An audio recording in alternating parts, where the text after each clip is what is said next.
Hai, Assalamualaikum.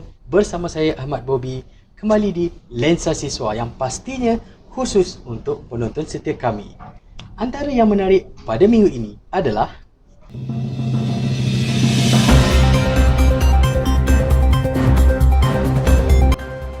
mengunjungi Bazar Karat Johor Bahru di norma baru kini. Mengenali dengan lebih dekat pengasas Mota Futsal Academy Muhammad Taufik bin Yahya dalam usahanya menyemarakkan sukan futsal di negara ini. Masalah gangguan seksual dalam kalangan pelajar IPT makin berleluasa.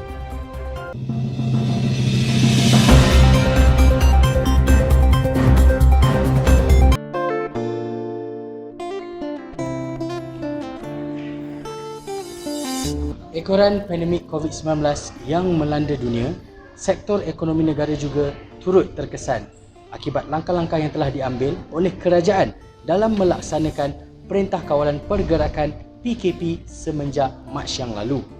Antara yang turut terkesan ialah Bazar Karat Johor Bahru yang menjadi tarikan utama pelancong di negeri Johor.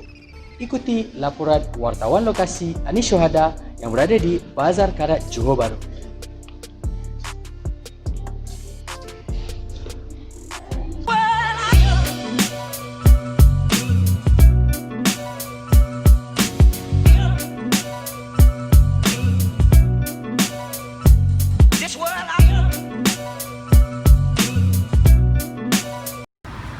Kini saya berada di Bazar Karat di Johor Bahru yang merupakan salah satu tempat persinggahan wajib bagi mereka yang mengunjung di negeri ini.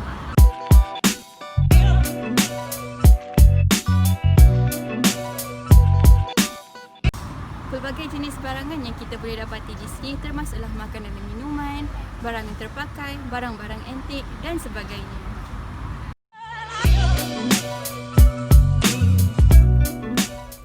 Setelah hampir 4 bulan ditutup kerana Perintah Kawalan Pergerakan PKP sejak Mac lepas, Bazar Karat ini telah dibuka dengan prosedur operasi standard SOP yang telah ditetapkan dan perlu dipatuhi bagi kepentingan pengunjung-pengunjung yang hadir.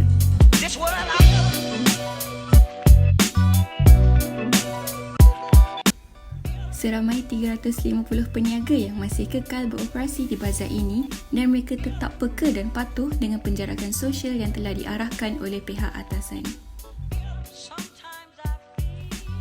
Tindakan ini diambil kerana penganjuran bazar dilihat merupakan satu acara himpunan awam yang mempunyai kunjungan orang ramai yang lebih tinggi dan melibatkan ramai peniaga. Bazar Karat kini beroperasi semula pada jam 8 hingga 12 malam mengikut SOP normal baharu berbanding sebelum ini yang dibuka pada jam 6 petang hingga 2 pagi tetapi tidak beroperasi pada hari Isnin. SOP termasuklah penjarakan antara setiap kedai iaitu 1.5 hingga 2 meter sahaja.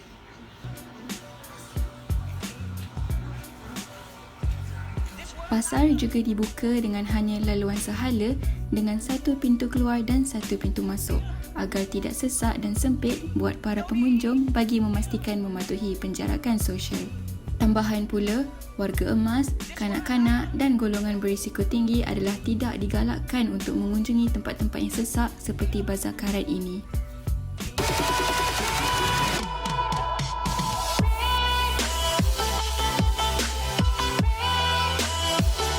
Assalamualaikum Cik Hakim. Salam. Cik Hakim berniaga apa kat sini? Saya berniaga makanan. Makanan jenis apa tu? Saya ada jual sate, hotdog, otak-otak, pepes. Oh, seperti yang kita tahu kan baru-baru ni lepas PKP, ada perbezaan tak keuntungan Cik Hakim dalam berniaga sebelum dan selepas PKP ni? Perbezaan banyaklah.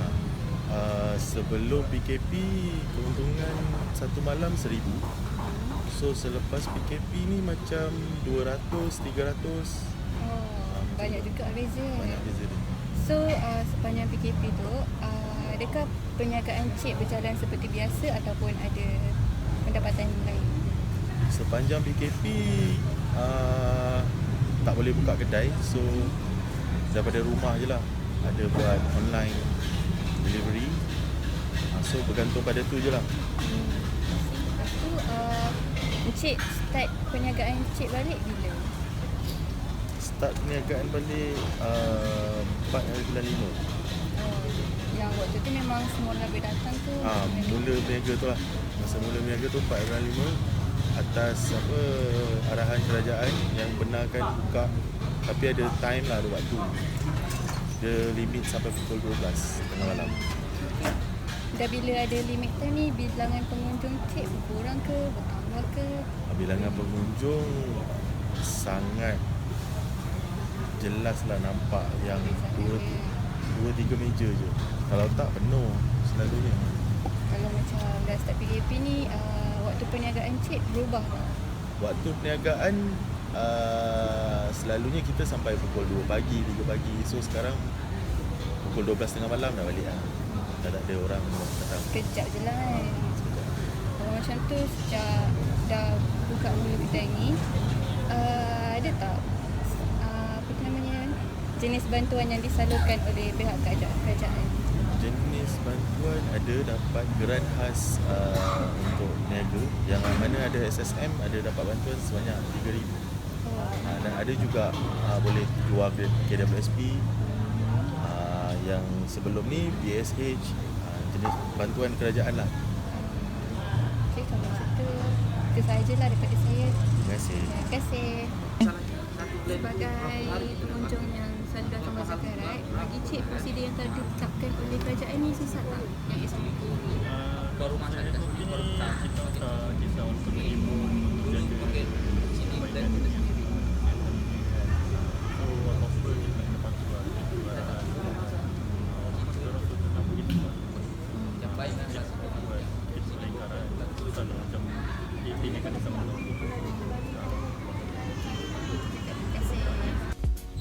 Menurut Encik Hakim, salah satu peniaga di Bazar Karat, terdapat 15 pintu tikus yang dikenal pasti dan kesemuanya sedang dikawal lebih 30 penguat kuasa. Pihak atasan Bazar Karat juga turut meminta peniaga dan pengunjung mendaftar melalui aplikasi MySejahtera atau Jejak Johor, serta pembeli dan peniaga perlu menjalani pemeriksaan suhu badan sebelum memasuki kawasan pasar dan dikehendaki memakai pelitup muka, sarung tangan khususnya untuk para peniaga sepanjang masa ketika berada dalam kawasan pasar ini. Walaupun PKP sudah berakhir, namun PKP tetap dijalankan. Namun, ia tidak bererti bahawa rakyat harus mengabaikan SOP yang telah ditetapkan. Jangan alpa dan sama-sama kita bertanggungjawab dalam memerangi COVID-19. Ayo kita patuh SOP dan kita pasti menang. Saya Anis Syahada untuk Lensa Siswa.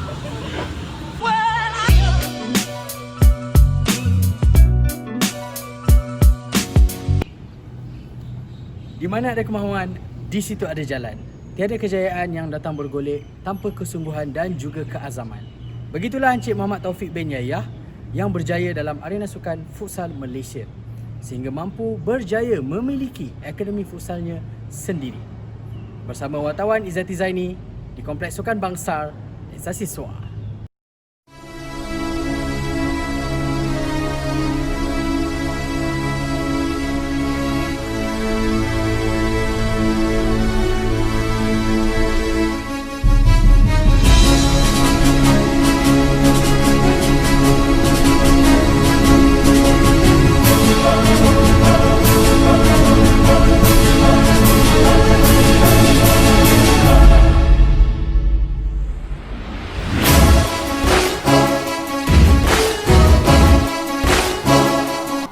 Hai, kini saya berada di Kompleks Sukan Bangsa untuk bertemu dengan pengasas Mota Futsal Academy dan juga bekas ketua jurulatih Pahang Rangers untuk mengetahui dengan lebih dalam tentang dunia sukan futsal. Jom.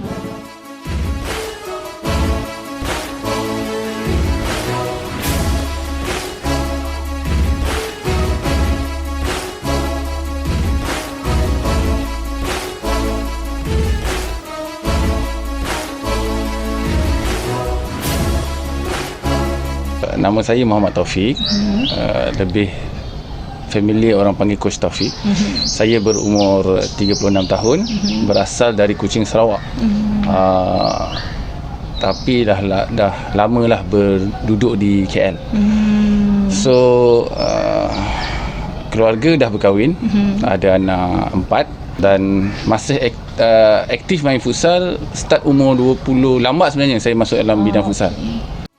Muhammad Taufik bin Yahya atau lebih dikenali sebagai Coach Taufik, 36 tahun, mula melibatkan diri dalam dunia sukan futsal sejak umur 20 tahun lagi.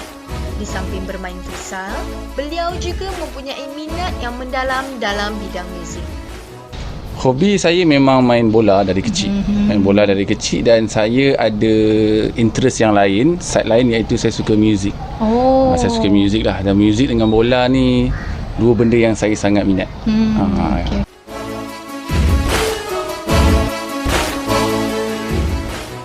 Masa saya punya childhood, saya main bola lah, wakil sekolah macam kanak-kanak lain. Saya kenal futsal ni agak lambat. Saya mula berhijrah ke KL tahun 2004. Semenjak itulah saya mula kenal futsal. 2004-2005 tu saya dah start main futsal tapi secara sosial. Kita orang ada kelab, tapi kelab yang jenis collect, nak main saja-sajalah macam budak-budak amatur sekarang. Karier beliau bermula secara serius pada tahun 2007 apabila beliau berjaya terpilih dalam saringan KLFA. Kemudian, kejayaan demi kejayaan dicipta apabila beliau turut menyertai pasukan futsal Felda dan Selangor PKNS. Dan akhirnya, beliau bersara untuk menumpukan sepenuh perhatian menjadi jurulatih di Mota Futsal Academy. Sehinggalah tahun 2007, saya ada peluang untuk pergi selection KLFA, KL, dan saya terpilih. Start itulah saya punya karier futsal bermula lah secara serius. 2007, 2008, 2009, 2010 saya pergi Selangor. Masa tu orang cakap zaman kegemilangan lah. Masa tu kami saya dengan tim lah bawa Selangor champion.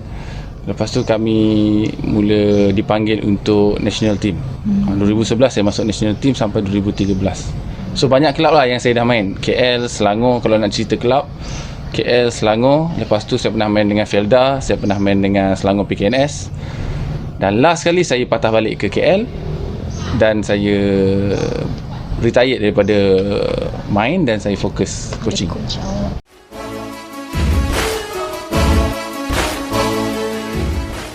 Mota ni tertubuh sebab minat lah. Minat dan semangat lah. Semangat nak buat something. Masa tu muda kan. Tapi tak lama pun. 4 tahun yang lepas. Saya start 2017. Sebelum tu saya banyak buat macam klinik, akademi, tapi tak jadi lah, tak proper. Just buat, suka mengajar orang. Mota Futsal Academy yang ditubuhkan pada 2017 adalah berpaksikan semangat dan minat Taufik Yahya yang mendalam terhadap sukan futsal. Akademi yang mempunyai 7 cawangan itu bermula hanya dengan 16 ahli, namun kini bilangan ahli telah bertambah mencecah 200 lebih. 2017 tu saya tekad untuk buka sendiri dan tertubuhlah Mota Futsal Academy. Bermula dengan 16 orang dan sekarang kita ada 200 lebih kanak-kanak di dalam Akademi Mota.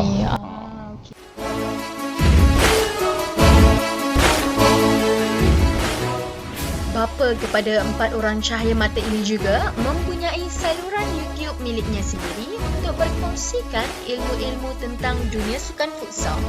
Juga yang terbaru, beliau turut menjadi salah seorang speaker untuk Mat Luffy Studios atau lebih dikenali sebagai ML Studios. Beliau menyifatkan semakin banyak ilmu yang dikongsi kepada orang ramai, semakin banyak peluang untuk dirinya berkembang menjadi yang lebih baik. Saya amat happy lah saya dapat share, sebab bagi saya ilmu yang berkat ni bila dia dapat bagi manfaat kat orang lain. So bila saya share mula-mula tu saya just share, tapi bila saya dah dapat beberapa message kan daripada DM dekat Instagram cakap terima kasih coach, baru tahu dah lama main futsal, baru tahu posisi ala, baru tahu. So saya rasa macam saya macam bagi something dekat orang kan. Lepas tu itu satu point, sebab saya nak berkat tu. Tu yang kedua tu saya pegang prinsip kalau kita nak grow, kita kena share. the more you grow, the more you share, the more you grow lah. Sebab masa saya share, mungkin audience dapat something, saya pun mungkin dapat belajar something dekat situ. Itulah saya rasa happy lah bila saya dapat share sesuatu yang bermanfaat. Sebab saya rasa dekat Malaysia ni budaya perkongsian ilmu tu tak banyak, tak besar. Kalau boleh awak buatlah research pasal apa pun. Kita bab ni kita jauh sikit dengan negara jiran kita, macam di Indon, Eropah jangan cakap lah, budaya sharing dia memang besar lah. Tapi dekat Malaysia agak susah.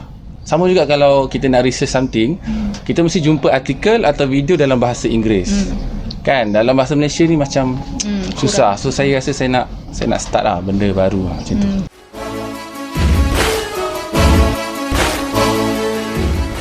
Main yang saya orang cakap manis tu masa 2010 lah. Kita champion Liga Futsal Kebangsaan bersama Selangor. Masa tu kami bukan siapa-siapa. Kami bukan national player, kami pun masih budak masa tu, baru lagi. Tapi kami mampu untuk champion. Itu orang cakap boleh jadi kebanggaan lah, walaupun sekali. Amat bermakna untuk saya. Lepas tu bila dapat join national team, itu of course lah. Of course itu kebanggaan saya. Cuma tak dapat bawa balik something untuk national lah. Itu je. Tapi dapat sarung jersey national tu dah satu kebanggaan lah. Dari segi coaching pula, yang tertinggi saya pernah ada setakat ini bersama Pahang Rangers. Saya dipanggil untuk Pahang Rangers dan kami dapat nombor 2 dalam Liga Kebangsaan.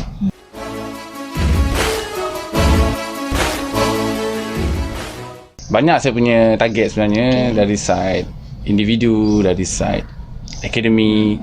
Banyak saya plan. Cuma untuk akademi ni, saya nak akademi futsal ni, bukan akademi saya lah, kalau boleh Malaysia ni improve dari segi development, sharing. Banyak akademi-akademi dekat luar. So bagus lah untuk kita punya masyarakat kan. So orang senang nak belajar.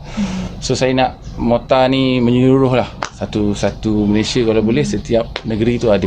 Itu sasaran saya. Dan of course dari segi coaching part, saya nak pergi setinggi mana saya boleh pergi lah.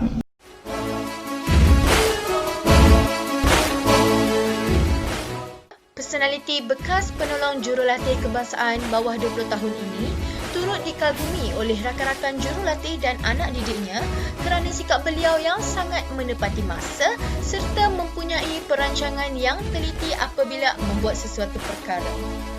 Cik Taufik ni saya kenal dia dekat 5 tahun. Ex-player Malaysia, main state pun sama, di BKL kerja pun sama sekejap dengan dia. Dia seorang yang disiplin dan betul berusaha. Kalau nak sesuatu tu memang dia nak buat betul-betul. Macam akademi ni pun, dia kalau ikutkan dia seorang je yang ada betul-betul akademi yang besar macam ni. Kalau orang biasa memang susah juga nak buat benda ni.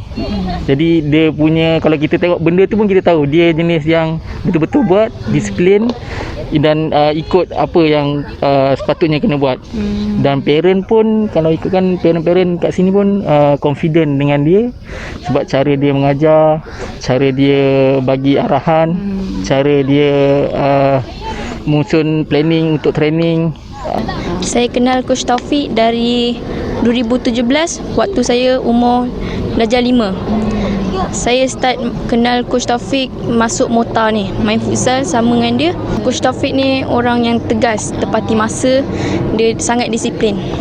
Dah berapa lama kenal Encik Taufik? Dari 8 tahun. Encik Taufik ni orang dia macam mana? Baik. Selalu jaga tim. Dia garang tak? Tak. Tak garang. Baiklah. Baik. Okey. Jika dahulunya sukan futsal tidak dipandang seperti sukan bola sepak, namun kini ramai pemain bola sepak profesional yang mengakui kelebihan yang ada pada sukan futsal dalam pembentukan pelbagai kemahiran fizikal dan mental. Diharap kisah daripada Taufik Yahya dapat memberi inspirasi kepada anak muda di luar sana untuk menceburi dunia sukan futsal. Saya Izzati Zaini daripada Lensa Siswa.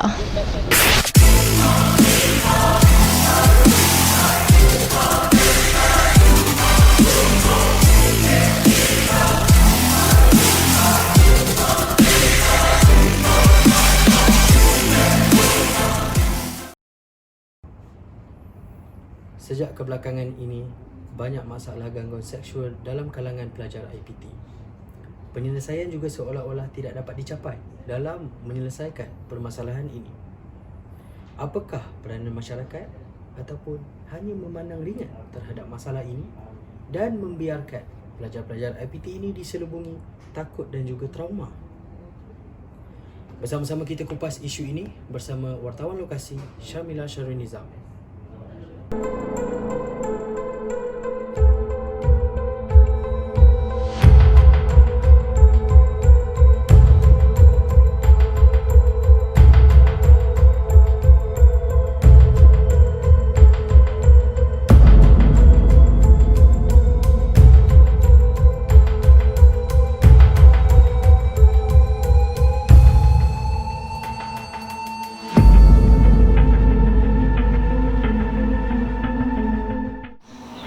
Begitulah antara contoh gangguan seksual yang sering berlaku di sekeliling kita.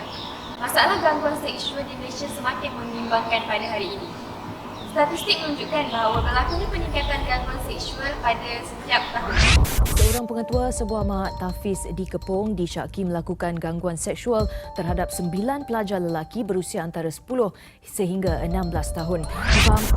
Pensyarah warga Mesir yang bertugas di sebuah kolej swasta dihadapkan ke Mahkamah Session Kota Baru pada Isnin atas tuduhan mencabul penuntutnya awal bulan ini.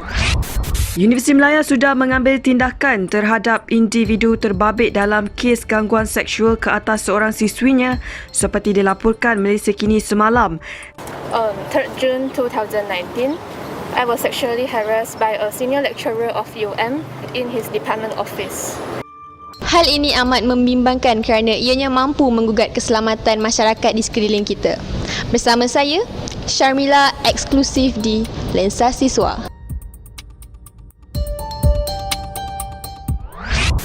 Masalah gangguan seksual dalam kalangan pelajar IPT amatlah membimbangkan kerana ianya sering berlaku dan tidak dilaporkan kepada pihak yang berkenaan. Gangguan seksual juga tidak hanya berlaku kepada wanita, tetapi ianya juga boleh berlaku kepada jantina yang sama. Hal ini mampu membawa kepada berlakunya gejala seks bebas dan menggalakkan budaya LGBTQ yang bercanggah dengan budaya agama di negara kita. Gangguan seksual ni boleh diertikan sebagai sebarang tingkah laku, perkataan, pernyataan ataupun perbuatan yang tidak disenangi oleh penerima yang mempunyai unsur-unsur seksual. Bila mana si penerima menerima mesej daripada kita boleh panggil pemangsa lah kan, yang menyebabkan dia rasa tidak selesa, yang punya unsur-unsur seksual, sama ada secara lisan, secara bukan lisan ataupun secara mesej-mesej yang dihantar melalui aplikasi WhatsApp and whatsoever, itu boleh dikategorikan sebagai gangguan seksual. Okey. Sometimes di perkara ataupun keadaan gangguan seksual ini berlaku bila mana terdapatnya perbezaan kuasa ataupun perbezaan authority, di mana biasanya kita kata student ni dia lebih mudah vulnerable, lebih mudah untuk dijadikan mangsa, lebih ramai mangsanya.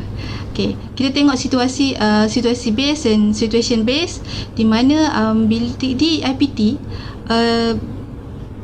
kurangnya maklumat ataupun informasi tentang sebenarnya itu adalah gangguan seksual kan. Remaja ataupun kita kata mahasiswa-mahasiswi universiti masih kurang maklumat tentang apa itu gangguan seksual, sama ada benda tu berlaku pada mereka sendiri tak sedar, sehinggalah ia memberikan kesan dari segi emosi. Barulah mereka dapatkan bantuan untuk sebenarnya untuk dapatkan gangguan dari segi in terms of emosi, sokongan emosi, baru mereka jumpa dengan orang lain, especially kaunselor. Bila jumpa dengan kaunselor, baru kita tahu sebenarnya isunya adalah gangguan seksual. Dan bila mereka kurang maklumat, inilah mudah menjadi mangsa.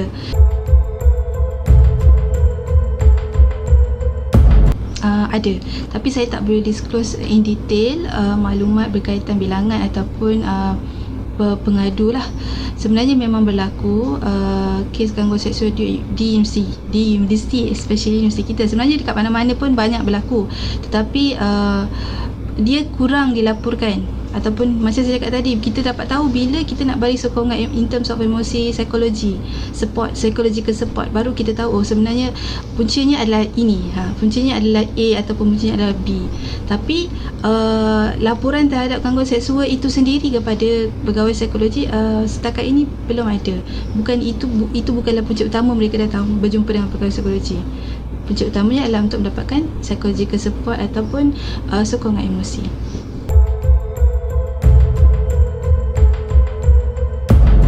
Dia tidak sanggup berhadapan dengan proses yang banyak.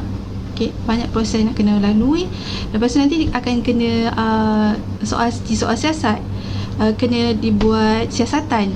And then perlu ada bukti-bukti kukuh. Sometimes mangsa tak ada bukti kukuh. Mereka tak ada bukti. So bila tak ada bukti dan perkara itu dilaporkan, your words against my words, kan? So siapa yang kita nak percaya, betul tak? So bila kes macam tu, ada possibility untuk kes tu tidak gagal ataupun kita panggil kes tu dibuanglah sebabkan tak ada bukti kukuh. Jadi bila keadaan macam ni berlaku, dia ada implikasi lain pula kepada mangsa. Mangsa mungkin akan berhadapan lagi dengan pemangsa, dan mangsa boleh berhadapan dengan lebih banyak risiko lagi lepas ni kalau tidak dapat dibuktikan. Itu yang pertama lah. So ada juga faktor-faktor lain seperti stigma masyarakat. Orang sekarang, zaman sekarang, mereka akan kata, okay, this is because you pakai macam ni, you yang pergi tempat tu berdua dengan orang macam tu, kan. You dah tahu dah keadaan macam ni, you buat lagi, kan. So stigma masyarakat pun memainkan peranan juga, especially kita orang Melayu zaman sekarang. Budaya kita adalah pandangan-pandangan negatif terhadap mereka yang dikatakan dah pernah rosak ke atau dah pernah okey.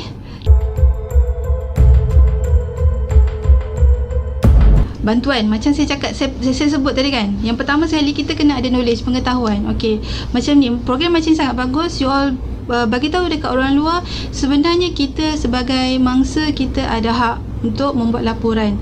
Tapi yang penting sekali, you kena tahu bahawa bila you nak buat laporan, you kena ada bukti. So simpan apa-apa saja bukti yang melibatkan gangguan seksual yang diberikan kepada kita. Itulah sedikit sebanyak kupasan saya pada segmen kali ini.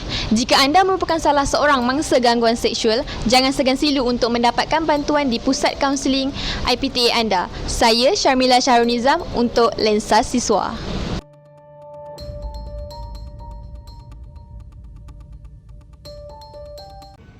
Semoga apa yang dikongsikan dalam Lensa Siswa pada minggu ini memberi manfaat kepada anda semua. Sekian saja dari saya, Ahmad Bobby, untuk Lensa Siswa. Kita jumpa di episod yang akan datang. Assalamualaikum.